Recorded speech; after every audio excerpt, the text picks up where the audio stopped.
Bonjour à tous, aujourd'hui nouvelle vidéo d'anatomie et je vais vous parler du muscle anconé. Alors avant de commencer, je vais vous faire deux trois rappels.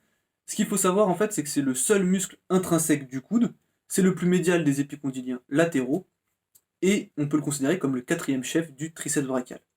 Alors, on va tout de suite commencer avec donc son origine. Donc là on est sur notre coude vue antérieure, on va tout de suite se mettre en vue postérieure ici. Alors il a pour origine en fait un tendon qui va être distinct des autres tendons des muscles épicondyles latéraux et qui va s'insérer sur la face postérieure et le sommet de l'épicondyle latéral de l'humérus. Donc là on est sur notre humérus et lui s'insère sur la partie en rouge ici.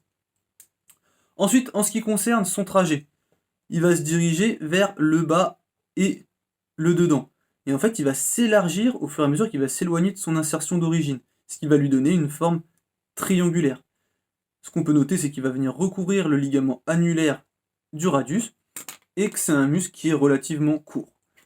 Alors pour que vous puissiez bien vous représenter sa forme, je vais tout de suite vous montrer sur le livre ici. Voilà. Donc là on voit son origine, le fait que le muscle s'élargisse et donc sa forme triangulaire. Ensuite donc il va venir se terminer par des fibres charnues au niveau du quart supérieur de la face postérieure de l'ulna, au-dessus de la crête oblique, et sur l'extrémité supérieure de la face latérale de l'olécrâne. Alors là, je vais vous le remontrer sur le livre ici, voilà, pour que vous puissiez bien voir donc son insertion ici, et la crête oblique à ce niveau-là. Ensuite, en ce qui concerne son innervation, alors il va être innervé par le nerf radial, racine C7 et C8. Ensuite, on va passer à ses rôles. Alors tout d'abord, en statique. En statique, il va avoir un rôle en fait de stabilisateur de la partie postéro-latérale du coude en synergie avec le muscle supinateur, notamment lors des mouvements de pronation et de supination. Supination ici.